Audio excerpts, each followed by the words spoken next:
When I reached the Barrens, I was level 10, but that number didn't carry much weight once the land opened up around me.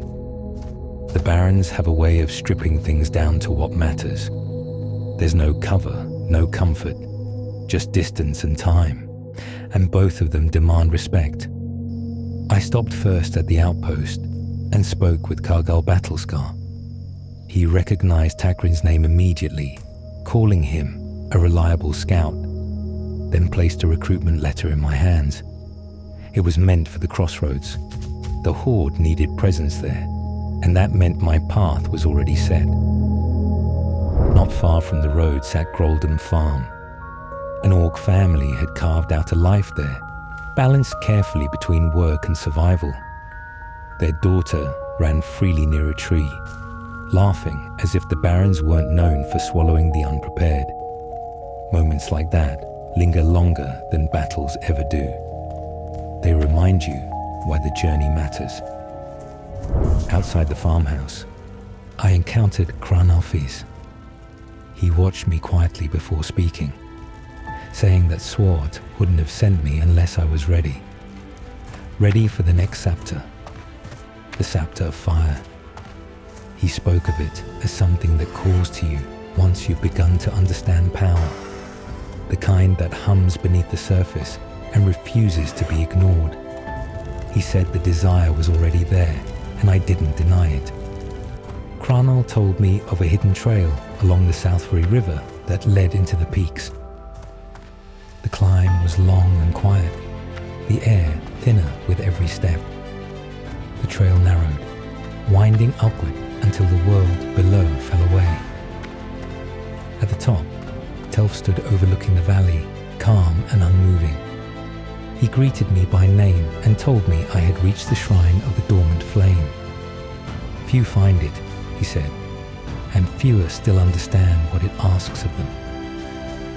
He examined the torch and explained what was needed before the flame could be awakened. Fire tar from Razormane spellcasters roaming the eastern Barrens, and a pouch taken from the Burning Blade cultists hiding in a cave above Razor Hill. Fire demands preparation, not shortcuts. I returned to the Barrens and sought out the Razormanes. Their geomancers fell, their rituals broken, their fire tar reclaimed.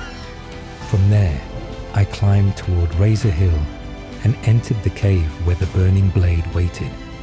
They never underestimate their own importance, but they fight hard when cornered. When the dust settled, the pouch was mine. Back at the shrine, Telf prepared the Sapta. The flame stirred, and at the peak, a fire elemental emerged, raw and untethered. The fight wasn't about overpowering it, but about holding steady while it tested my resolve.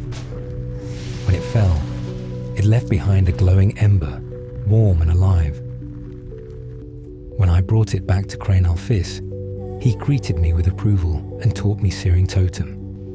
With it came the Fire Totem itself, not as a gift, but as recognition. Fire would answer me now.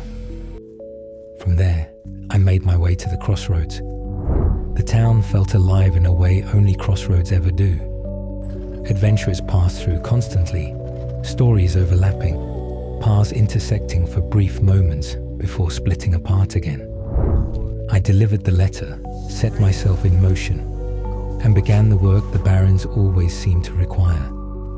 Planestriders came first, simple and necessary. Then Razormanes again, familiar but no less dangerous. Each fight felt different now. Fire stood beside me, steady and patient, and the land felt less hostile with every step forward.